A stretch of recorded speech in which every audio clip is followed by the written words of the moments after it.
प्रदेश में कोरोना के बढ़ते मामलों के मद्देनजर राज्य सरकार ने स्कूल, कॉलेजों और आंगनबाड़ी केंद्रों को फिर से बंद करने का लिया फैसला।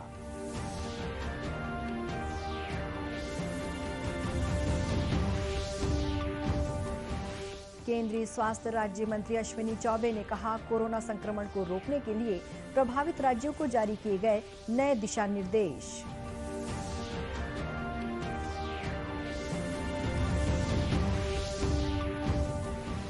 देश में अब तक कोरोना के करीब 4.5 करोड़ टीके लगाए जा चुके हैं।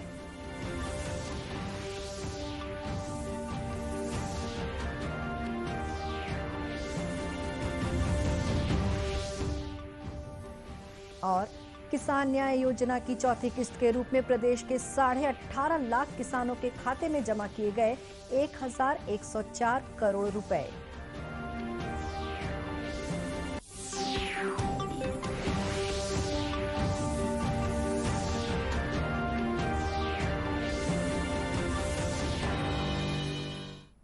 नमस्कार, आप देख रहे हैं दूरदर्शन समाचार। मैं हूं शुभ्रा भट्टाचार्य। अब समाचार विस्तार से।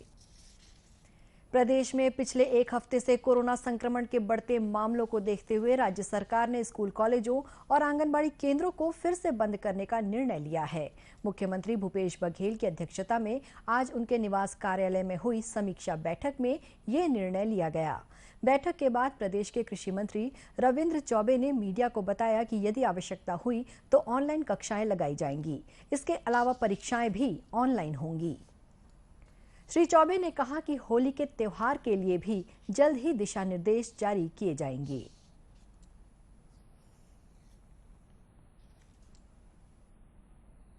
किस तरीके से और छत्तीसगढ़ में बनना चाहिए, इस पे काफी विचार विमर्श हुआ है। दो तीन प्रमुख बातें आज निर्देश जारी हुए हैं। आंगनबाड़ी से लेकर स्कूल, कॉलेज, कोई भी जो थोड़ा भी अगर खुल रहे हैं तब कहीं संचालित नहीं होगा, बंद किए जाएंगे। कहीं भी अगर क्लासेस आवश्यक हुआ तो ऑनलाइन ही किया जाएगा। एग्जामिनेशन भी ऑनलाइन करने के बारे में ही विचार हुआ है। और कोरोना गाइडलाइन के होली के संदर्भ और संक्रमण के बढ़ते हुए प्रभाव को देखते हुए माननीय मुख्यमंत्री जी ने चीफ सेक्रेटरी की अध्यक्षता में अफसरानों की एक बैठक करके, क्योंकि विभिन्न जिलों से ये कोरोना के जो संक्रमण का जो प्रतिशत बढ़ने वाला प्रतिशत है उसको मंगा करके समीक्षा करने की बात कही है, ताकि होली के पहले इस संदर्भ में पूरा दिशा निर्देश जारी हो जाए।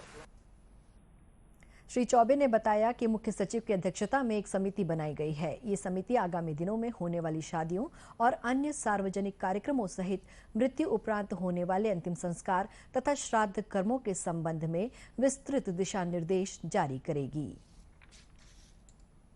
केंद्रीय स्वास्थ्य राज्य मंत्री अश्विनी कुमार चौबे ने कहा कि कोरोना के बढ़ते मामलों को देखते हुए बचाव के उपायों का कड़ाई से पालन किया जाना चाहिए। अपने छत्तीसगढ़ प्रवास के दौरान रायपुर में पत्रकारों से चर्चा करते हुए केंद्रीय मंत्री ने कहा कि केंद्र सरकार ने कोरोना के बढ़ते मामलों के मद्देनजर प्रभावित राज्यों को नए सिरे से निर्देश जारी किए हैं।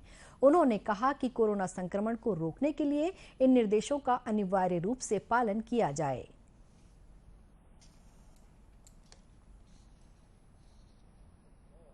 और बैठकों में इस प्रकार की बातें भी आती रहती हैं। पिछली बैठकों में मुख्यमंत्रीगण के साथ प्रधानमंत्री जी का भी उनका सुझाव लेते हैं, मार्गदर्शन भी होते रहता है। तो मुझे लगता है कि ये इसके लिए कोई स्पेशल गाइडलाइन राज्यों को करने की आवश्यकता अभी महसूस है। पहले से भी है गाइडलाइन कि हम मजदूरों के पलायन को रोकें। ये तो सरकार की नीति है और हर राज्य सरकार चाहती है कि हमारे राज्य का विकास हो, तो मजदूरों का पलायन बंद होना चाहिए। होली के आगामी त्योहार को देखते हुए केंद्रीय मंत्री ने कहा कि त्योहार मनाते समय भी सभी लोगों को कोरोना से बचाव का ध्यान रखना होगा। साथ ही प्रवासी मजदूरों के लिए भी सभी राज्यों को आवश्यक इंतजाम करने होंगे। राज्य सरकार से मिलकर के उनके सुख दुख में हम सहभागी हैं और हर लोग हम पूरी तरह से कहीं किसी बिना भेदभाव का हमने सभी राज्यों के साथ जो संघीय ढांचा को प्रधानमंत्री नरेंद्र भाई मोदी जी के नेतृत्व में आपने देखा कि अनेकों बार, दर्जनों बार विभिन्न मतलब मुख्यमंत्रियों के साथ भी अनेकों बार बैठक हो चुकी और कोविड के लिए, वैक्सीन के लिए उनसे परामर्श करके, सलाह विचार करके, सबका साथ सबका विकास, सबका, हम जो कहते हैं कि सबका साथ सबका विकास और सबका विश्वास कायम करके। इससे पहले केंद्रीय मंत्री ने रायपुर के एम्स अस्पताल में आधुनिक ऑपरेशन थिएटर और सीटी स्कैन मशीन का लोकार्पण किया। उन्होंने एम्स के डायरेक्टर डॉक्टर नितिन नागरकर और अन्य चिकित्सकों के साथ अस्पताल की व्यवस्था के संबंध में चर्चा भी की। देश में अब तक कोरोना के करीब 4.5 करोड़ टीके लगाए जा चुके हैं।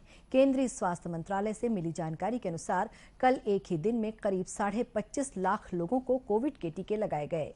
इतने कम समय में 4.5 करोड़ टीके लगाकर भारत दुनिया की प्रथम पंक्ति के देशों में शामिल हो गया है।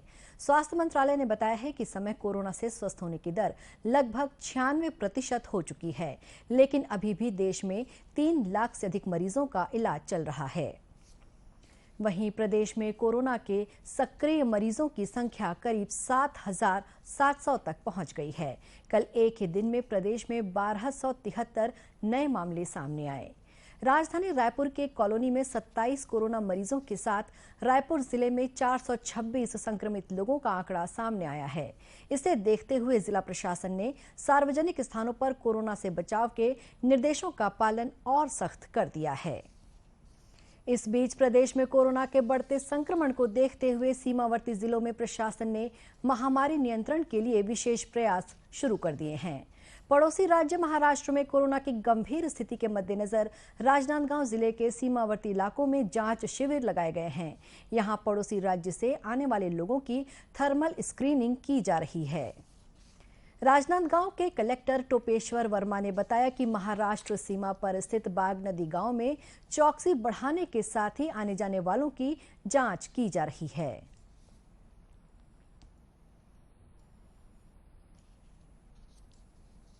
एक हफ्ते से राजनांदगांव जिले में भी लगातार कोरोना के केसेस में बढ़ोतरी हो रही है और जो हमारे सीमावर्ती राज्य है महाराष्ट्र, वहाँ तो बहुत ही ज़्यादा संख्या में केसेस आ रहे हैं। इन सबको ध्यान में रखते हुए जो अंतर्राज्यीय सीमा है वहाँ पर चौकसी बढ़ाई गई है और वहाँ जो गाड़ियाँ आ रही है उसमें भी रेंडमली अब हम कुछ लोगों का सैंपल ले रहे हैं। बागनदी गांव में पदस्थ ग्रामीण चिकित्सा अधिकारी रश्मिश सिंह ठाकुर ने बताया कि बीते 24 घंटों के दौरान स्वास्थ्य केंद्र में 50 से अधिक लोगों की जांच की गई। इनमें से 4 लोग कोरोना संक्रमित पाए गए। सर 8 बजे से 2 बजे तक में 52 में से 4 जो पॉजिटिव निकले हैं वो एक ही घर के थे, एक ही फैमिली के थे और चारों का पॉजिटिव था और उनको फिर दवाई भी दिया गया और दवाई की किट देके हम उसको तुरंत महाराष्ट्र जहाँ से उन लोग आए थे वहीं वापस किया गया है। छत्तीसगढ़ में एंट्री नहीं दी गई है उनको। इसके साथ ही डोंगरगढ़ स्थित मां बमलेश्वरी के मंदिर में भी आने वाले सभी श्रद्धालुओं का स्वास्थ्य परीक्षण किया जा रहा है। खबरों का सिलसिला आगे भी जारी रहेगा। फिलहाल वक्त है एक छोटे से ब्रेक का।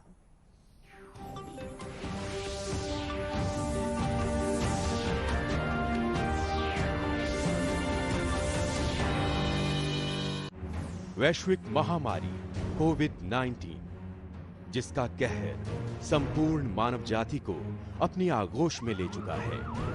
टीका या दवाई उपलब्ध होने तक महामारी के खिलाफ मानवता की जंग जारी है। अब जब अनलॉक 5 के तहत लगभग सारा देश खुल गया है, तब और भी आवश्यक है कि हम सतर्क रहें। ऐसे में सबसे जरूरी है समझदारी और बचाव।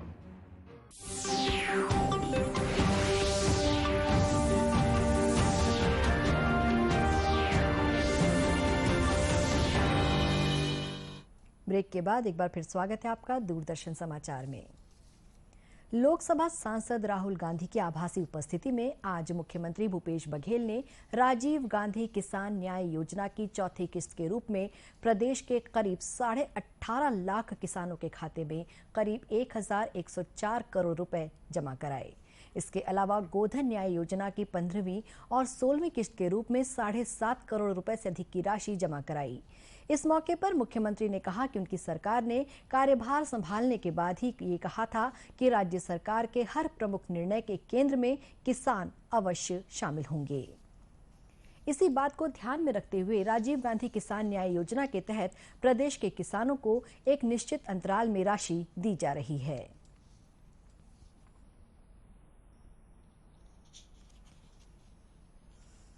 जब सरकार में आए थे तो हमने कहा था कि हमारे हर निर्णय, हर योजना के केंद्र में होंगे छत्तीसगढ़ के किसान। मुझे प्रसन्नता है, संतोष है कि हम अपनी बात का अक्षरशः अनुसरण कर रहे हैं। छत्तीसगढ़ के सभी किसानों और पशुपालकों को उनके बैंक खाते की राशि ट्रांसफर होने की बहुत बहुत बधाई और शुभकामना। मुख्यमंत्री निवास कार्यालय में आयोजित इस कार्यक्रम में गृह मंत्री ताम्रध्वज साहू सहित राज्य सरकार के अन्य मंत्री और वरिष्ठ अधिकारी उपस्थित थे। वहीं पंचायत मंत्री टीएस सिंहदेव और खाद्य मंत्री अमरजीत भगत वीडियो कॉन्फ्रेंसिंग के जरिए इस कार्यक्रम में शामिल हुए। मुख्यमंत्री भूपेश बघेल ने अपने बलौदाबाजार प्रवास के दौरान बाबा गुरु घासीदास की जन्मभूमि गिरौदपुरी धाम में पहुंचकर उनकी पूजा अर्चना की। इस मौके पर मुख्यमंत्री ने गुरु गद्दी का आशीर्वाद लेकर प्रदेश की सुख समृद्धि के लिए प्रार्थना की। इस अवसर पर मुख्यमंत्री ने कहा कि गिरौदपुरी में उन्होंने प्रदेशवासियों की सुख समृद्धि के लिए बाबा गुरु घासीदास की गुरु गद्दी को प्रणाम किया है। उन्होंने कहा कि गुरु घासीदास के आशीर्वाद से प्रदेश में लगातार विकास के कार्य चल रहे हैं। गिरौदपुरी में 3 दिवसीय मेला का आयोजन हुआ। गुरु दर्शन और गुरु गद्दी दर्शन के लोग लाखों के तादाद में यहाँ प्रदेश के और प्रदेश से बाहर भी लोग यहाँ आते हैं और सभी गुरु का आशीर्वाद लेते हैं। गुरु घासीदास जी की तपोभूमि हम सब के लिए ये बहुत ही आस्था का केंद्र और हम सब की आस्था इस तपोभूमि पर है और इसके विकास के लिए हर संभव प्रयास किया जाएगा। इस मौके पर मुख्यमंत्री के साथ नगरीय प्रशासन मंत्री डॉक्टर शिव कुमार डहरिया और अन्य जनप्रतिनिधि भी मौजूद थे। गौरतलब है कि फागुन महीने के पहले सप्ताह में हर साल गिरौदपुरी में 3 दिनों का गुरु दर्शन मेला आयोजित होता है। इस मेले के दौरान गुरु गद्दी का आशीर्वाद लेने के लिए दूर दूर से श्रद्धालु यहां आते हैं। गिरौदपुरी में सतनाम पंथ की आस्था के प्रतीक के रूप में विश्व का सबसे बड़ा जैत खाम भी बनाया गया है। इसकी ऊंचाई दिल्ली की कुतुब मीनार से भी ज्यादा है। बच्चों में कुपोषण दूर करने के उद्देश्य से इन दिनों प्रदेश भर में पोषण पखवाड़ा मनाया जा रहा है। इसी कड़ी में दुर्ग जिले में भी महिला एवं बाल विकास विभाग द्वारा सुपोषण शिविर और अन्य जागरूकता कार्यक्रम आयोजित किए गए हैं। जिले के सभी आंगनबाड़ी केंद्रों में गर्भवती महिलाओं और नवजात शिशुओं को सुपोषण आहार दिए जा रहे हैं। वहीं सुपोषण रथ के माध्यम से गांव-गांव में लोगों को कुपोषण के प्रति जागरूक किया जा रहा है। इस सुपोषण रथ को प्रदेश के गृह मंत्री ताम्रध्वज साहू ने झंडी दिखाकर रवाना किया। उन्होंने आंगनबाड़ी केंद्रों में पहुंचकर प्रतीक के रूप में गर्भवती महिलाओं और बच्चों को पोषण आहार भी प्रदान किया। इस मौके पर श्री साहू ने कहा कि प्रदेश में कुपोषण को दूर करने के लिए समय समय पर अभियान चलाए जाते हैं। ये कार्यक्रम भी उसी का हिस्सा है।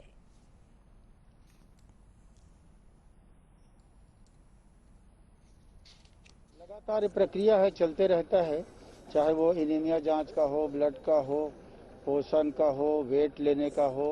तो ज़्यादा से ज़्यादा पूरा फोकस किए हैं। जैसे हमारा मैदानी इलाका तो ठीक है, लेकिन बस्तर के अंचल में बहुत ज़्यादा, तो उसको भी दंतेवाड़ा को जैसे 1 साल में मुक्त करना, ऐसा तो महिला और बच्चों के लिए सरकार के द्वारा विशेष फोकस किया जा रहा है।